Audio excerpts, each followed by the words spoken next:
ఒక 6 నెలల అన్ని ప్రాంతాలు పర్యటన చేసి ప్రజల డిమాండ్స్ తీసుకొని ఫస్ట్ మండలాలు రేషనలైజ్ కావాలి. ఇవాళ ఒక మండలం 1,50,000 జనాభా ఉంటే ఒక మండలం 4,000 3-4 గ్రామాలు కలిసి కూడా మండలం చేసిపోయారు గతంలో. ఓ లీడర్ నచ్చితే ఆ లీడర్ ఊరినే దాని చుట్టూతో 2 ఎంపీటీసీలు కలిపి 3 కలిపి ఒక మండలం చేసింది. నేను అంతకుముందు ఎంపీగా ఉంటే మల్కాజ్గిరి పార్లమెంట్లో జిల్లా పరిషత్ మీటింగ్కి పోయి కూర్చున్నాం. అందరు కూర్చొని కింద చూస్తే ఎవరు లేరు. నేను సీఈఓని అడిగిన, మీటింగ్ స్టార్ట్ చేయాలి కదా, జడ్పీ జిల్లా పరిషత్ వీళ్ళంతా ఎక్కడ ఉన్నారని. వచ్చారు కదా సార్, అందరు వచ్చారు. అందరు ఏడు ఉన్నారు ఆయన అంటే, ఒక ఆయన చైర్మన్, ఇంకొక ఆయన వైస్ చైర్మన్, ఇంకొక ఆయన ప్రతిపక్ష నాయకుడు, అందరు ఇక్కడనే ఉండు. 5 మంది కలిపి జిల్లా పరిషత్. 5లో ఒక ఆయన నేను వస్తలేనని చెప్పి మిగతా 4 వచ్చి నా పక్కల్ని ఇటు కూర్చురు. కింద ముందలు ఎవరు లేరు, ఎవరి దిక్కు చూసి మాట్లాడాలి. అది కూడా ఒక జిల్లా పరిషత్ కింద చేసిర్రు. సో ఇట్లాంటి తప్పుల వల్ల పరిపాలన ఒక నమ్మకం లేని పరిస్థితులు వచ్చినాయి. అందుకే ఈ మధ్యలో డిమాండ్ చేసే వాళ్ళందరికీ నేను విజ్ఞప్తి చేస్తున్నా. మిత్రులు కొంతమంది అది అట్లా చేసిర్రు, ఇది ఇట్లా చేసిర్రు. అయ్యా, హైదరాబాద్ పేరు నేను పెట్టింది కాదు, మేడ్చల్ మల్కాజ్గిరి పేరు నేను పెట్టింది కాదు, సైబరాబాదు నేను పెట్టింది కాదు. ఈ 3 పేర్లు కాదు ఇప్పుడు నిన్న వచ్చిన మున్సిపల్ పోలీస్ కమిషనరేట్లు వచ్చినాయి. రంగారెడ్డి జిల్లా యాస్టీజ్ అంతకుముందే ఉంది, భువనగిరి అంతకుముందే ఉంది, సంగారెడ్డి అంతకుముందే ఉంది. వాటినే పోలీస్ కమిషనరేట్లు ఏరియాలు సరిహద్దులు అడ్జస్ట్మెంట్ చేసినాం. క్రైము, డెవలప్మెంటు వీటన్నిటిని ఒక దృష్టిలో పెట్టుకొని ఉతగానే సికింద్రాబాద్ మీద కక్ష కట్టి సికింద్రాబాద్ను మొత్తం మాయం చేస్తున్నాను. అసలు సికింద్రాబాద్ పేరు ఉన్నదేడా, నేను తీసిందేడా? హైదరాబాద్ సికింద్రాబాద్ జంట నగరాలు హైదరాబాద్ మున్సిపల్ కార్పొరేషన్లో, గ్రేటర్ హైదరాబాద్ మున్సిపల్ కార్పొరేషన్లో యాస్టీజ్గా ఉన్నాయి. హైదరాబాద్ డిస్టిక్లోనే సికింద్రాబాద్ ప్రాంతం కూడా ఉంది. నేనేం దాన్ని ముట్టుకోలేదు కదా.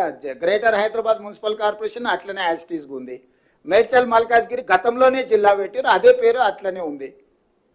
సైబరాబాద్ ఎప్పుడో పెట్టింది, అదే అట్లనే ఉంది. అంతకుముందు సైబరాబాద్ కమిషనరేట్ ఉంది. ఒకటి వాళ్ళకి కావాల్సిన రాచకొండ దొరల కోట పేరు పెడితే గదొక్కటి తీసినాయా? గదొక్కటి ఒకవేళ చేస్తే గీస్తే కన్నా కోటల పేర్లు మనకెందుకు, రాజుల పేర్లు మనకెందుకు అని సామాన్యుల పేర్లు ఉంటే బాగుంటుందని. రాచకొండ అనేది తెలుసు కదా, దేవరకొండ, రాచకొండ, పద్మనాయకుల కోటలు అవి. వారికి నచ్చినట్టు అవి పెట్టినట్టున్నాడు. అది ఇర్రేషనల్గా ఉంది అని చెప్పి భువనగిరి జిల్లా అని చేసినాం. రాచకొండను రంగారెడ్డి జిల్లాను ఫ్యూచర్ సిటీ కమిషనరేట్ చేసినాం. ఎందుకంటే మనం పెద్ద నగరమే కట్టుకోబోతున్నాం. కాబట్టి దయచేసి ఎలాంటి వివాదాలకు అధికారుల మీద ఒత్తిడి తెచ్చే కార్యక్రమాలు పాల్పడకండి. రేపు పొద్దుగాల మండలాలు, రెవెన్యూ డివిజన్లు, జిల్లాలు పునర్వ్యవస్థీకరించడానికి ఒక జ్యుడిషియల్ కమిషన్ లాగా వేసి అందులో నిపుణులందరినీ పెట్టి అన్ని ప్రాంతాలు పర్యటన చేసి అందరి ప్రజల అభిప్రాయం తీసుకొని మండలాలలో 10% ± జనాభా ఒకే రకంగా ఉండేటట్టు, రెవెన్యూ డివిజన్లలో కూడా సమానమైన మండలాలు ఉండే విధంగా, జిల్లాలలో కూడా పాపులేషన్ 10% ± పెట్టుకొని ఒక ట్రాన్స్పరెంట్ గవర్నెన్స్ అందించడానికి ఒక పూర్తి స్థాయిలో కార్యాచరణ తీసుకొని దానికి సంబంధించి కూడా ఎవరికి తెలియకుండా సీక్రెట్గా మనం ఇంట్లో కూర్చొని చేసేది లేదు. పూర్తి స్థాయిలో అసెంబ్లీలో డిబేట్ చేసి అందరు సూచనలు తీసుకున్నాకనే గైడ్లైన్స్ ప్రిపేర్ చేసి అపాయింట్ చేస్తాము. ఎవరు ఎలాంటి అపోహలు, కొత్త ఏదో జరిగిపోతుందని, జిల్లాల పేర్లు తీస్తురని, పెడుతుందని, పెట్టమని, తీయండి అని ఇవన్నీ వదిలేయండి.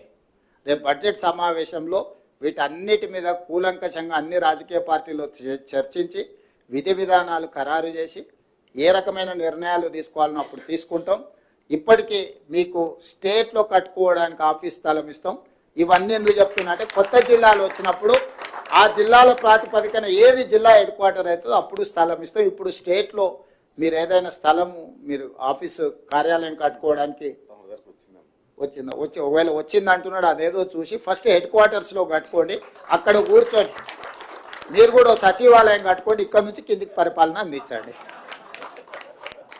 సచివాలయం లేకపోతే పరిపాలన చేయలేము. గతంలో సచివాలయం కూడా ఉండేది కాదు, కట్టంగానే నేను వచ్చిన, అందుకే పరిపాలన జరుగుతుంది. మీరు కూడా మీ గెస్టెడ్ ఆఫీసర్స్ కోసం ఒక సచివాలయాన్ని కట్టుకోండి. దానికి సంబంధించిన స్థలాన్ని నేను ఇస్తా.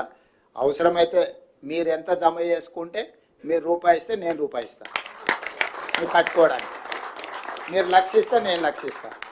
మీరు కోటి మీరు జమ చేసుకుంటే నేను కూడా కోటి ఇస్తాను. మీరు ఎంత జమ చేసుకొని అన్న మా దగ్గరకు ఇది ఉన్నది ఇంత అంటే అంత మ్యాచింగ్ గ్రాంట్ ఇస్తా. 50-50 మీరు ఒక 50% పెట్టుకొని నేను ఒక 50% ఇస్తా. ఒక మంచి వివిధ రాష్ట్రాల నుంచి కూడా గెస్టెడ్ ఆఫీసర్స్ అసోసియేషన్ వస్తే మీ దగ్గర చూసారే Telangana gazetted officers association office చాలా బాగుంది, చాలా సమాచారం అంతా ఇక్కడ అందుబాటులో ఉంది అనే విధంగా మీరు కట్టుకోండి. నా వైపు నుంచి ఎప్పుడు మీకు సంపూర్ణమైన సహకారం ఉంటుంది. మీరందరూ కూడా ఈ ప్రభుత్వం మీద అనుకొని నడపండి. ఇది నాది కాదు, మనందరి ప్రభుత్వం ఇది. ప్రజలకు మనం సేవ చేయాల్సిన అవకాశం దొరికింది. ఇన్ని కోట్ల మంది ఉన్నారు, 5 లక్షలే ప్రభుత్వ ఉద్యోగులు, దాదాపు 4 కోట్ల మంది నుంచి 5 లక్షలే మీరు సెలెక్ట్ అయినారని అంటే ఇది ఒక గొప్ప అవకాశం. 4 కోట్ల మందిలో మేము 200 మందిలో మేము ఉన్నామంటే ఇంకా గొప్ప అవకాశం. ఇది ప్రజలు ఇచ్చిన అవకాశం, మనం సద్వినియోగం చేసుకుందాం, మన సమస్యలు పరిష్కరించుకుందాం, ఒక మంచి పరిపాలనకు మనం ఆదర్శంగా నిలబడదాం. ప్రభుత్వం ఎప్పుడు మీకు సహకారాన్ని అందిస్తుంది. మీరు లేవనెత్తిన విషయాలు శ్రీనివాస్ గారు మీ అసోసియేషన్ వాళ్ళందరూ చాలా ఇచ్చిండ్రు, అన్నీ ఇక్కడ ఉన్నాయి. వీటన్నిటినీ మా చీఫ్ సెక్రటరీ గారికి ఇచ్చి ఎగ్జామిన్ చేసి మళ్ళొకసారి మీ అసోసియేషన్ చీఫ్ సెక్రటరీ గారితో మీటింగ్ ఏర్పాటు చేసి దీనికి పరిష్కారం కావాల్సిన అన్ని ఆదేశాలు కింద అధికారులకు ఇచ్చి మీ సమస్యలు పరిష్కరిస్తానని తెలియజేస్తూ మీ అందరి దగ్గర సెలవు తీసుకుంటున్నాను.